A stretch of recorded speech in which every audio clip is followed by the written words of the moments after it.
Hosting Memphis Sounds helps to highlight the history of Memphis music and promote the future of it. The library has got a great collection of Memphis music materials. We need your support and your involvement. Today's show, well, it's sort of a special. It's what you would call an Elvis Presley special, this being the 60th year of the anniversary of rock and roll. All of the historians are saying that on July the 5th, 1954, when Elvis walked in 706 Union to record a song called That's All Right Mama, that was the very first rock and roll record, and that was the beginning of rock and roll. So we're going to show you some video you may not have seen. I think you'll really enjoy it, so hang with us. But kicking off, we got Elvis's historic guitar player, Scotty Moore. I'd like to say about Scotty Moore, had there not been a Scotty Moore, perhaps there would not have been an Elvis Presley. Scotty Moore was Elvis's original guitar player, and he came to be Elvis's original guitar player. But at the time, he was working part-time as a staff musician for Sam Phillips at Sun Records, and also he was auditioning talent. They called it A&R type department. So Sam Phillips called Scotty Moore and said, Scotty, this kid came in to make a demo for his mom, and he sounded pretty good. Why don't you see if he's got anything? So they called Elvis, and Elvis spent the next day, which was July 4th, at Scotty Moore's home, going over songs. And that evening, when Elvis left, Scotty Moore made that very important phone call. He called Sam Phillips, and he said, Sam, I think this kid's got something. I think we ought to look at him. So Sam said, okay, get him in the studio tomorrow night. They did, and That's All Right Mama happened, and rock and roll was on its way. This is the great guitar player, very historic guitar player. He's in the Rock and Roll Hall of Fame, Scotty Moore. Scotty Moore, my man. Boy, we were making this for a long time. Miss Gail, I can't reach that far. Miss Gail Pollock, anyway, Scotty, hit her on the hand or something over there. That's close enough. But, you know, I didn't know until I read you. By the way, Scotty has out a new book. That's why he's on tour promoting the book, and also that guitar. We'll talk about that later today. But Scotty has a new book called Scotty and Elvis Aboard the Mystery Train. Scotty, you started out as Sam's A&R guy. They didn't have that slick word A&R back in those days, but you started out as listening to the talent for Sam. Is that what it was? Well, it's really a more long story than that. When I got out of the Navy and had started a group of my own called the Starlight Wranglers, and I heard about Sun Records, and then went to see Sam. We went in and rehearsed for them, and he agreed to put out a record on that group. So Elvis had been in there several times, not when I wasn't there. Yeah. And anyway, later on, after I had gotten out and had this other group going, from that acquaintance with Sam, of course, then later on he called to talked about Elvis and asked me and Bill Black, the bass player, to come in and just put a little. He just wanted wasn't a session. He just wanted to hear him because, like I said before, the secretary kind of had a crush on. I don't say crush, but yeah. I thought it was anyway. Yeah. On Elvis, and she talked him on a notion to listen to Elvis.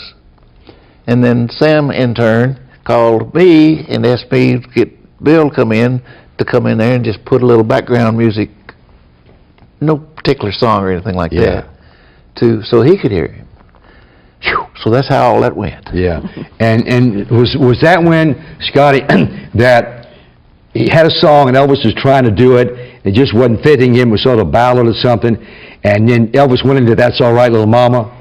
That's basically and then what happened. Elvis, as I recall, and you told me too, Scotty, that he started. You didn't even know the song, neither did Bill. No. But y'all started ad-libbing. Just ad-libbing. Ad-libbing. That's All Right, Mama, because Elvis had been listening to Dewey at night on playing those R&B records. Right. And then Sam stuck his head out of the control room and said, "What are y'all doing?" What are we doing, right?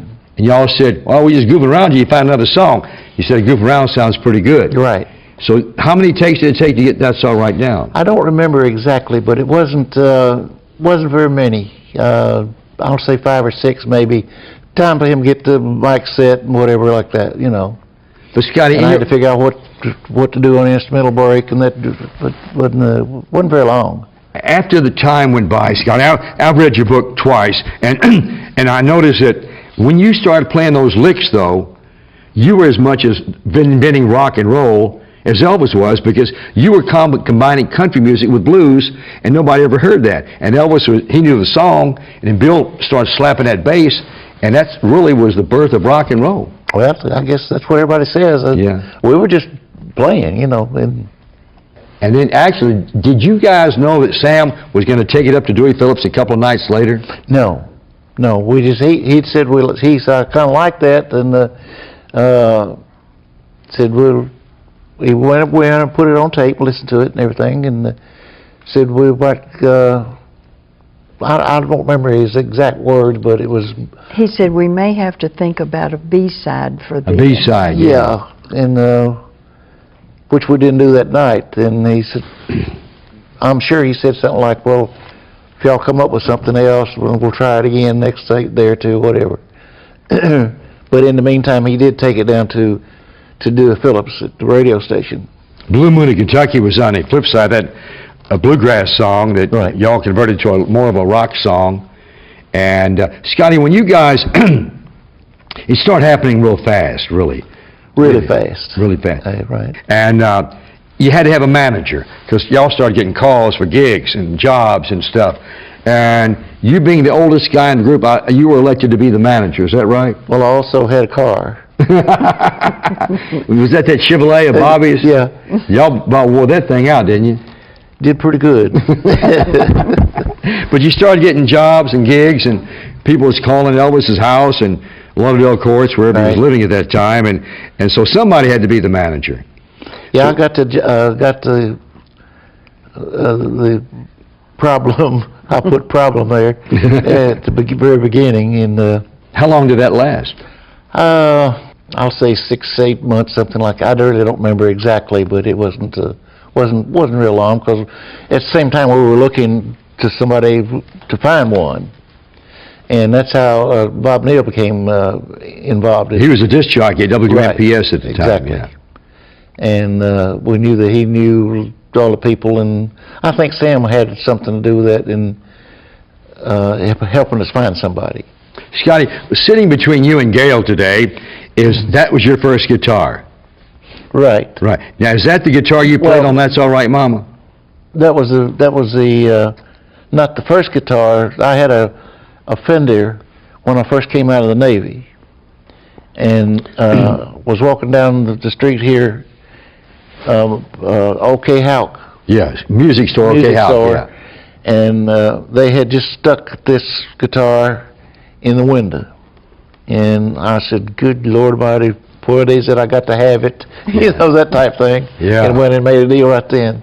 It was brand new. Brand new. And you just got out of the Navy? Uh-huh. The question I'm leading up to is, if that was a guitar on That's All Right, Mama, and that guitar is a very historic guitar then, because that was the guitar that you and guys started jamming on That's All Right, Mama, which helped create the sound for rock and roll, that blues lick and that country lick that you combined together. Yeah.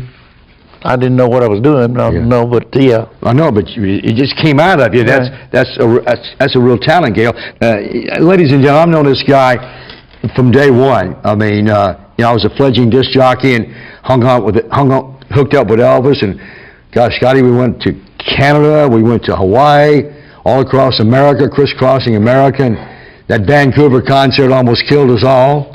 I could still remember the Canada concert. Wow.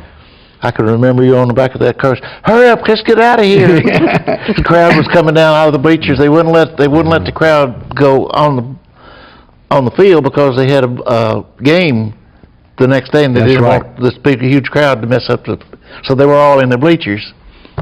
You stalker, you remember it, don't you? Very well, because you were driving that old limousine, and Gail, we said, everybody, jump in the limousine, GK, jump in the limo. Well, Elvis was already gone. Oh, yes. He left in a police car. They thought he was in the limo, see? And they started rocking that car, and Scotty's behind the wheel, me and DJ and Bill was in the back, and man, we barely got out of there, didn't we, Scotty? They wouldn't have hurt anybody, but just the mob would have just. But Gail, when I look back out of the rear window, the stage was just modeled. It looked like a bomb hit the stage. Sheet music was flying up in the air. The music stands was flying up. Sound equipment they were grabbing it as souvenirs. Yeah. It was really crazy in Vancouver, Canada. But Scotty, you guys created a new sound, and Rolling Stone and all those magazines have said and given you credit for it, that you and Elvis actually were really reason that rock and roll was born in that little studio at 706 Union. Well, that may be true, but it wasn't. We didn't know we was creating something new. It was just a matter of the two of us doing what we liked. Right. Or it was a little different, but we didn't know it at that point that it was different, really. But Scotty, you played that lick, that blues country lick, and nobody ever done that before. You know, he has said in the past that what he was doing was filling up space, because Sam had said, don't bring the whole band, just you and Bill come in and lay down a little rhythm. I want to hear what he sounds like on tape. That's true. And so there were only the three of them, and if you listen to the music, if you take out the if you take out the voice, it's the guitar that fills in all the dead space. Yeah, yeah. And so Scotty said that a whole lot of the time he wasn't trying to create something new, he was just trying to fill up the empty spots. Boy, did you ever create something new. Wow, Scotty. Ladies and gentlemen, for the benefit of you don't know, Scotty Moore was the first, well, sideman, but first guitar player inducted into the Rock and Roll Hall of Fame. That's quite an honor, Scotty. Thank you. Yeah, quite an honor. And then Bill just recently went into the Hall of Fame, and DJ, and so everybody's in there now. Finally, right. Yeah. I would have loved if everybody could went in at the same time. Oh, that would have been cool, but yeah. It's still great. Thank you, my man. Thank you. Scotty Moore, I love him, Gail. He was always there for me. I called Scotty Moore, give me an interview, called Scotty for questions. He answered the questions for me, cleared things up. He never refused me. Scotty Moore, great guy. Ladies and gentlemen, Memphis Sounds, George Klein.